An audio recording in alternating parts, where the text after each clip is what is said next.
बाक्सा जिल्ला बरमा एचएस गेलेग्रा फोथाराव खुंजानाय मिरु बिसानि ब्रैथि बर' सावथुन बान्था राननाय फोरबोआ जोबनानै थांबाय।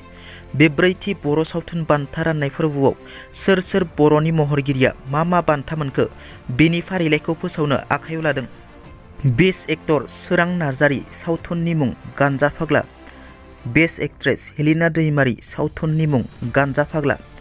बेस्ट डिरेक्टर पंकज लाहारी सावथुननि मुं गान्जा फाग्ला। बेस्ट सापर्टिं एक्ट्रेस पाम्पुली गयारी सावथुननि मुं रान्दिनि मोदै। बेस्ट सापर्टिं एक्टर प्रदीप बसुमतारी सावथुननि मुं गान्जा फाग्ला। बेस्ट बिलियन थाख्लाय नार्जारी सावथुननि मुं रान्दिनि मोदै। बेस्ट करियोग्राफार पुर्ण बसुमतारी सावथुननि मुं गोथार।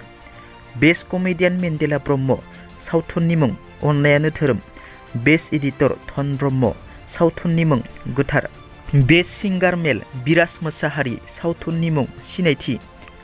बेस्ट सिंगार फिमेल जनाली स्वर्गयारी सावथुननि मुं सिनायथि। बेस्ट फिल्म गान्जा फाग्ला।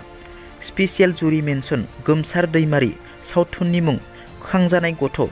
बेस्ट एक्शन डिरेक्शन उत्कल हाज'वारी सावथुननि मुं गान्जा फाग्ला। Best music director Khagen Swargiary सावथुननि मुं गान्जा फाग्ला। बेस्ट कस्टिउम डिजाइनार मानव लाभलि ब्रह्म सावथुननि मुं गोथार।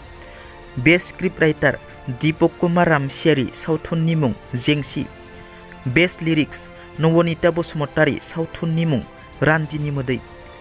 बेस्ट मेकआप आर्टिस्ट मानव लाभलि ब्रह्म आरो जनाली ब्रह्म सावथुननि मुं गोथार। बेस्ट साउन्ड देबनारायण ब्रह्म सावथुननि मुं गोथार।